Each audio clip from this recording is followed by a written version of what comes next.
Waging war on corruption. Alex Jones on the GCN Radio Network.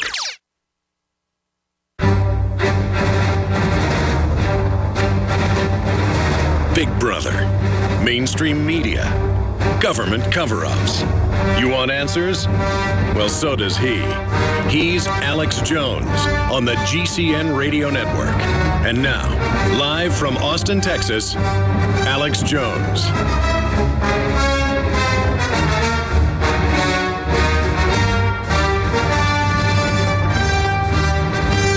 800-259-9231. We are taking your phone calls, wide open phones. Anytime I say wide open phones, the callers aren't there, their phones don't work, they don't talk. When I say first-time callers or a specific group, it's perfect callers, awesome callers. And that's why I usually say first-time callers, because for whatever reason, when I don't, it's just people sitting there not saying anything. I don't know what that is, but I'm pretty much just going to say you get to call in once a year and we have first-time callers, and that's it.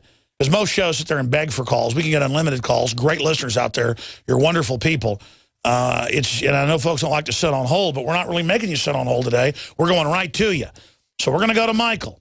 We're going to go to Alec. We're going to go to Marcos and Tanner and Anthony. And I'm going to give each person about a minute to make their point, and I'm going to move to the next person.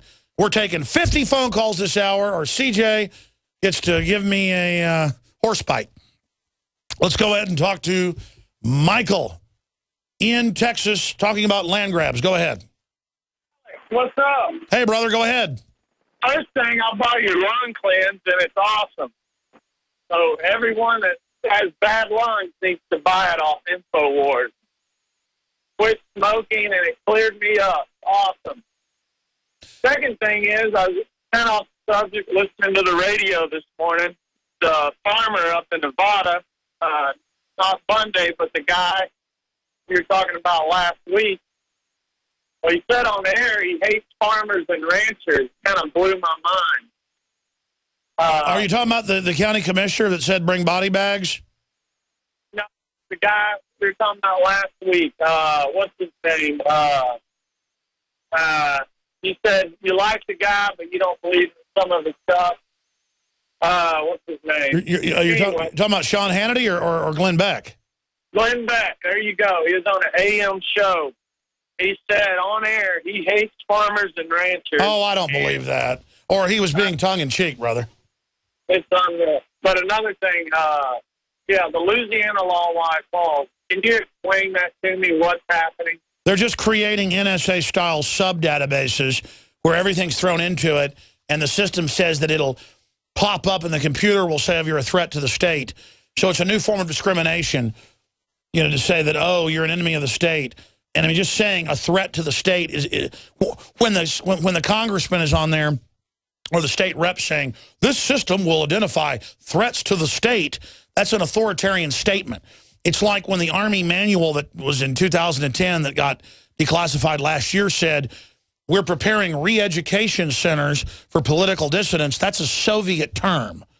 When you say enemy of the state or you say re-education centers, this is literally out of an authoritarian handbook. To say the homeland is like out of a dystopic science fiction movie. So this is the type of bizarre garbage that we're dealing with, ladies and gentlemen. I appreciate your call. Any other points, Michael? I'll be in Austin, and I'm going to try to come see you, brother. Well, good luck. I appreciate that, because you know what happens? If people actually find our office, they knock, and no one ever comes to the door. I have people come here from Europe. Not going to talk to them, not going to meet you. Hell will freeze over before I talk to anybody that comes to this office. And you know why? I got work to do. And if I ever shake one person's hand, there'll be 50 pilgrims out there every day that want me to hold their baby or hear about their problem. And it's not going to happen. I feel sorry for the 7 Alex Joneses that live in Austin.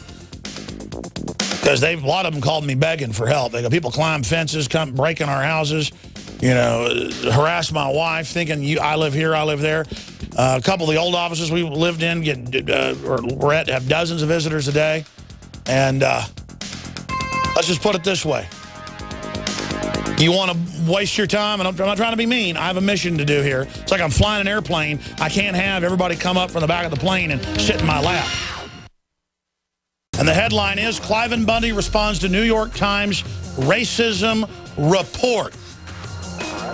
And that's the name of the video that's also up on YouTube. That's not actually the name, but we're going to change it to that.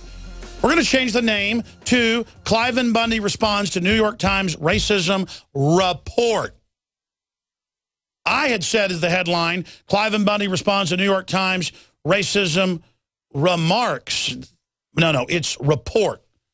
So that's up on Infowars.com if you want to hear what he had to say. The New York Times took him out of context, and he says he didn't mean it as racism to say would blacks be better off under slavery than under this new government system of dependence.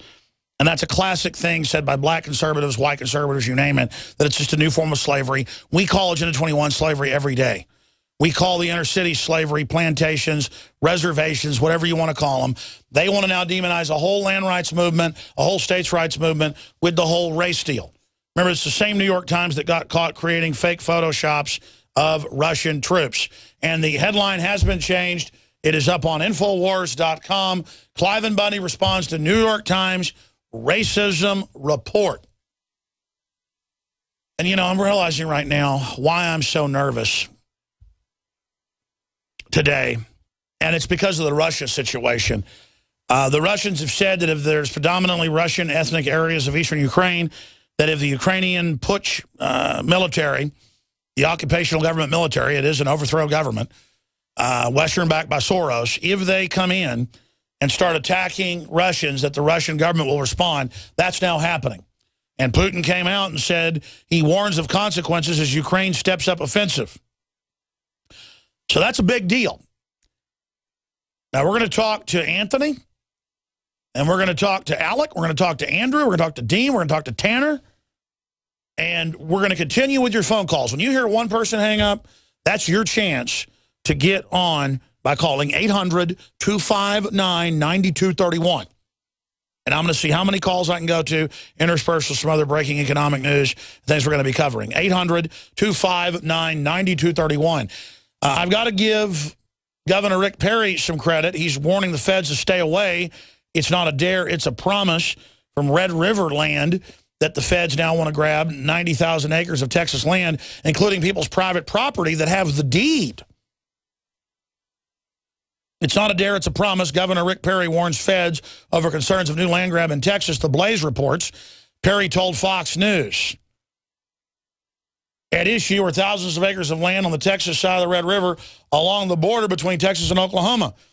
Officials recently have raised concern that the BLM might be looking at claiming 90,000 acres of land, part of the public domain. And Rick Perry says, don't try it. Let's go ahead now and talk to Anthony in Florida. Thanks for calling, sir. Hello? Yes, you're on the air. Welcome.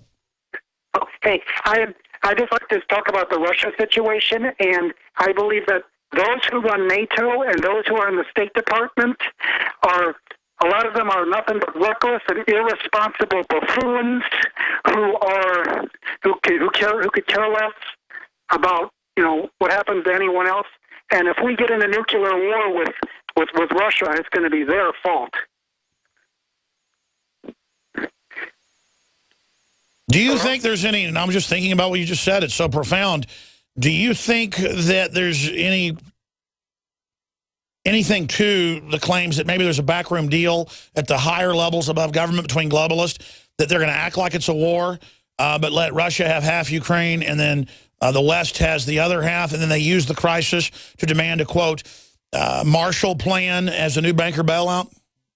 Yes, I do. Oh, all right, good to hear from you, Anthony. Good points. Tanner in Tejas, you're on the air. Yes, can you hear me? Yes, sir.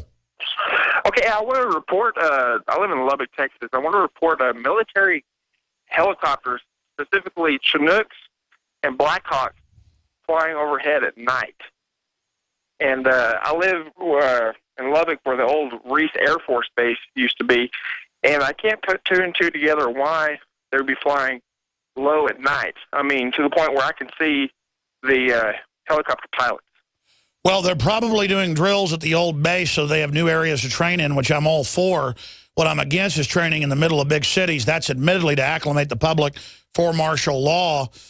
As you see in all the movies and both fiction, nonfiction, we're being conditioned to accept all this. I would shoot video of it as night vision. You know, I mean, even the Illuminator on a cheap camera will pick them up if they're low flying, or ambient light will pick them up. And I would just put video of it online. If you see an urban warfare drill or whatever, go out, videotape it, and give your commentary.